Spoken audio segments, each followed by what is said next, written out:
اسرائیل نے ایران امریکہ امن معاہدے کی راہ میں رکاوٹیں کھڑی کر دیں۔ صہیونی فوج کے بیروت پر میزائل حملے۔ لبنانی دارالحکومت پر میزائل حملوں میں 2 افراد شہید، 4 زخمی ہو گئے۔ میڈیا کا کہنا ہے کہ اسرائیل کے 2 جنگی طیاروں نے بیروت کے جنوبی حصے کو 4 ٹارگیٹڈ میزائلوں سے نشانہ بنایا۔ یہ حملے ایسے وقت میں ہوئے ہیں جب امریکہ اور ایران جنگ کے خاتمے سے متعلق معاہدے پر دستخط کے قریب ہیں۔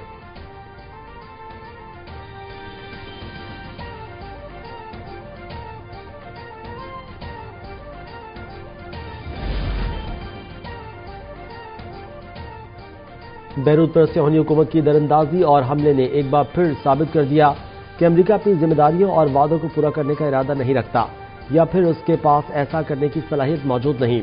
بیروت کے جنوبی علاقے اسرائیل کارروائی پر ایرانی پارلیمنٹ کے اسپیکر باقر کالباف کا شدید ردعمل۔ امریکہ پر شدید تنقید۔ ایکس پر بیان میں کہا کہ صہیونی حکومت کو گرین سگنل دے کر کسی بھی قسم کی رعایت یا مراعات حاصل نہیں کی جا سکتی۔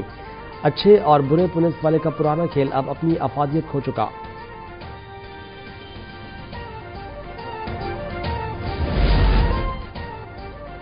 ایران کی بیروت پر اسرائیلی حملے کا جواب دینے کا اعلان۔ خاتم الانبیاء سینٹرل کمانڈ کے کمانڈر اسد نے کہا ہے کہ بیروت میں اسرائیلی جرائم کا بدلہ لیے بغیر نہیں رہیں گے۔ لبنانی دارالحکومت بیروت پر اسرائیلی فوج کے حملے کا جواب ضرور دیا جائے گا۔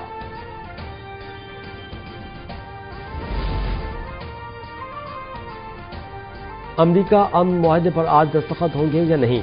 صورتحال تاحال واضح نہ ہو سکی۔ دونوں ممالک کی جانب سے متضاد بیانات۔ ایرانی وزیر خارجہ عباس عراقچی کہتے ہیں کہ ایران کو نظر انداز یا ختم کر کے علاقائی سلامتی تشکیل نہیں دی جا سکتی۔ خطے کے ممالک تسلیم کر چکے ہیں کہ پائیدار سلامتی، اقتصادی ترقی اور علاقائی استحکام باہمی تعاون سے ہی ممکن ہے۔ افامت افیم خطے کے تمام ممالک بشمول ایران کے مشترکہ مفادات میں ہے اور خطے کا نیا سیکیورٹی ڈھانچہ تمام ممالک کی شمولیت اور اجتماعی تعاون کا متقاضی ہے۔ امریکی صدر ٹرمپ کا کہنا ہے کہ ایران کے ساتھ معاہدہ اتوار کو طے پا جائے گا۔ آبِ ہرمز کو فوری طور پر سب کے لیے کھول دیا جائے گا۔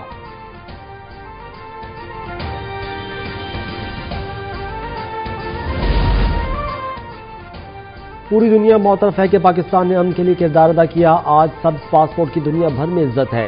معیشت درست سمت میں گامزن ہے۔ وزیر اطلاعات عطا تارڑ کا قومی اسمبلی کے بجٹ سیشن سے خطاب۔ کہا، بجٹ پر تنقید اور احتجاج اپوزیشن کا حق ہے، لیکن مثبت اقدامات کی تعریف ضرور ہونا چاہیے۔ وزیر اعظم نے میثاق جمہوریت کی پیشکش کی، کاش اسے مان لیا جاتا۔ وزیر اعظم نے ریاست کو بچانے کا نعرہ لگایا، سیاست کی پرواہ نہیں کی۔ عطا تارڑ نے کہا کہ بجٹ اقدامات کے لیے تمام شعبوں سے مشاورت کے بعد فیصلے کیے گئے، ہر طبقے کی ڈیمانڈ پورا کیا گیا۔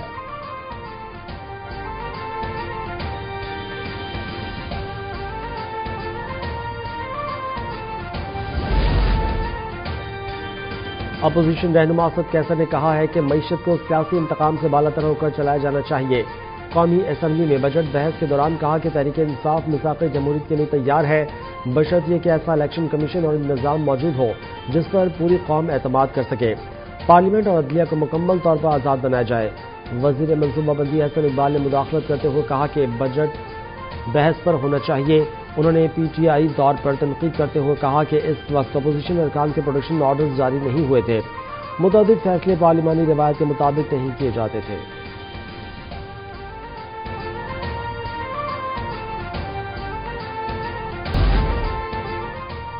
آزاد کشمیر میں مظاہرین پرامن طور پر احتجاج ختم کریں۔ قانون ہاتھ میں لینے والے افراد خود کو مقامی حکام کے حوالے کریں اور قانونی عمل کو اپنا راستہ اختیار کرنے دیں۔ وفاق اور تمام فریق متفق ہوں تو آزاد کشمیر حکومت احتجاج کرنے والی جماعتوں سے متعلق نوٹیفیکیشنز واپس لے سکتی ہے۔ Chairman Peoples Party Bilawal Bhutto کی پیشکش۔ بیان میں کہا کہ آزاد کشمیر کی صورتحال کشمیر کاز اور پاکستان کی ساکھ کو نقصان پہنچا رہی ہے۔ دشمن عناصر بھارت اسرائیل گٹھ جوڑ کو فائدہ اٹھانے کا موقع بھی فراہم کر رہے ہیں۔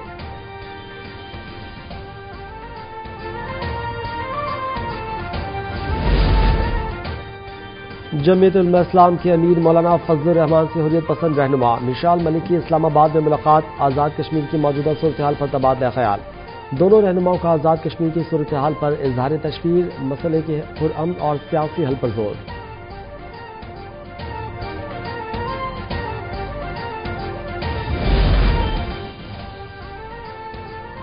آزاد جموں کشمیر پولیس نے کالعدم انتشاری کمیٹی کا سوشل میڈیا پروپیگنڈا بے بنیاد اور گمراہ کن قرار دے دیا۔ آئی جی کا کہنا ہے کہ راولاکوٹ احتجاج میں شامل متعدد افراد اب اپنے گھروں کو واپس جانا چاہتے ہیں۔ واپسی کے خواہش مند شہریوں کو دھمکیاں دیے جانے کی اطلاعات ہے۔ شہریوں کی محفوظ واپسی کے لیے راولکوٹ میں خصوصی سہولت مراکز قائم کر دیے گئے ہیں اور سفری سہولیات بھی فراہم کی جا رہی ہیں۔ شہریوں کے تحفظ کے لیے تمام ضروری اقدامات جاری ہیں۔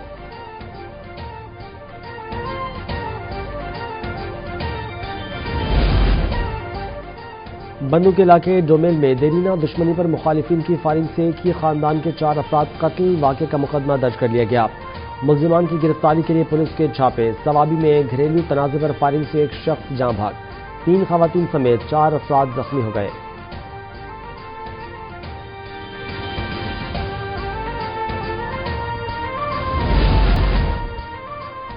کراچی میں 24 گھنٹے میں فائرنگ اور اندھی گولیوں کے واقعات میں 3 شہری جاں بحق، خواتین اور بچوں سمیت 10 زخمی ہو گئے۔ وزیر داخلہ سندھ ضیاء الحسن نجار کا کہنا ہے کہ شہریوں کے جان و مال کا تحفظ ترجیح ہے، امن خراب کرنے والوں کے خلاف بلا امتیاز کارروائی کی جائے گی۔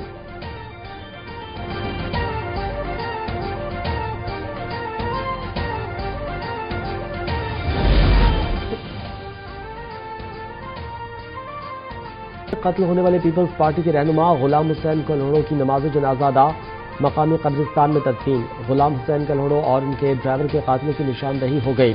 پولیس نے ہالی پوٹا برادری سے تعلق رکھنے والے ملزمان کے گھر مسمار کر کے آگ لگا دی۔ خیبر پختونخوا میں 24 گھنٹے کے دوران بارشوں، آسمانی بجلی گرنے اور آندھی سے حادثات میں 7 افراد جاں بحق اور 33 زخمی ہو گئے۔ حادثات بنور، شانگلہ اور مانسہرہ میں پیش آئے۔ جاں بحق افراد میں 4 مرد، 2 بچے اور 1 خاتون شامل۔ پی ڈی ایم اے نے خیبر پختونخوا کے بالائی علاقوں میں گلیشیائی جھیلوں کے پھٹنے کے خدشے سے خبردار کر دیا۔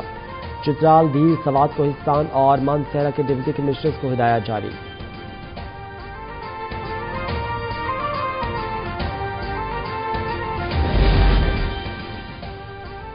وزیر اعلیٰ مریم نواز کا پنجاب کو ماحول دوست صوبہ بنانے کے لیے ایک اور انقلابی قدم۔ پاکستان کا پہلا APA تصدیق شدہ بائیو مصنوعی درخت لکوڈ ٹری فیصل آباد سے لاہور پہنچ رہا ہے۔ وزیر اعلیٰ مریم نواز کہتی ہیں کہ لکوڈ بائیو مصنوعی درخت ہوا سے کاربن ڈائی آکسائیڈ جذب کرے گا۔ پہلے مرحلے میں بڑے مالز، انڈورز اور آؤٹ ڈورز دونوں جگہوں پر لگایا جائے گا۔ مریم نواز کی لکوڈ بائیو مصنوعی درخت کی تیاری پر محققین کو شاباش۔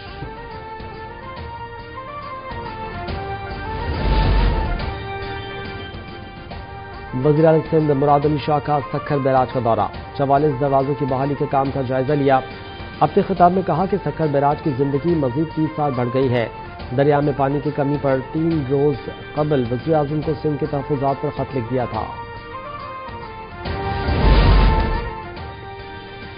کراچی میں ایم پاکس کا ایک اور نیا کیس سامنے آ گیا ہے۔ لانڈی کے 35 سالہ رہائشی میں بیماری کی تصدیق ہو گئی۔ مریض سندھ انفیکشن ڈیزیزز اسپتال کی آئسولیشن وارڈ میں داخل۔ انتظامیہ کے مطابق متاثرہ شخص کی کوئی ٹریول ہسٹری نہیں۔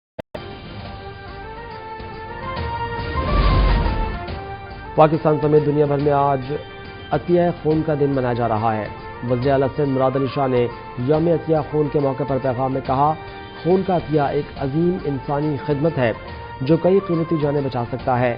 وزیر اعلیٰ پنجاب مریم نواز نے کہا کہ عوام بالخصوص نوجوان خون عطیہ کرنے میں بڑھ چڑھ کر حصہ لیں۔ بروقت فراہمی کے لیے جدید اقدامات کیے۔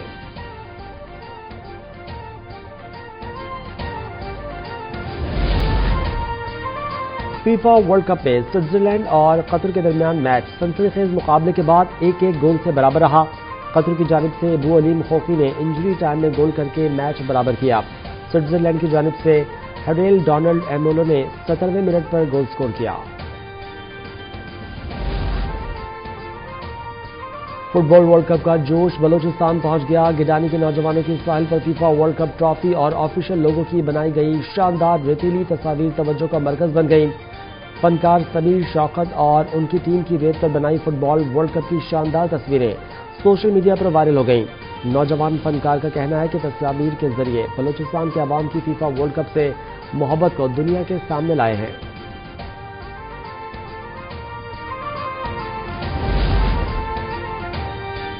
شندور پولو فیسٹیول کی رنگا رنگ 3 روزہ تقریبات کا اختتام۔ آخری روز روایتی حریف چترال اور گلگت بلتستان کی ٹیموں کے درمیان فائنل پولو میچ۔ چترال کی ٹیم کو 13 سال بعد شکست۔ گلگت بلتستان کی ٹیم نے ٹائٹل اپنے نام کر لیا۔ تقریب میں پیرا گلائیڈنگ، ثقافتی سرگرمیاں اور ٹیبلوز بھی شرکا کی توجہ کا مرکز رہے۔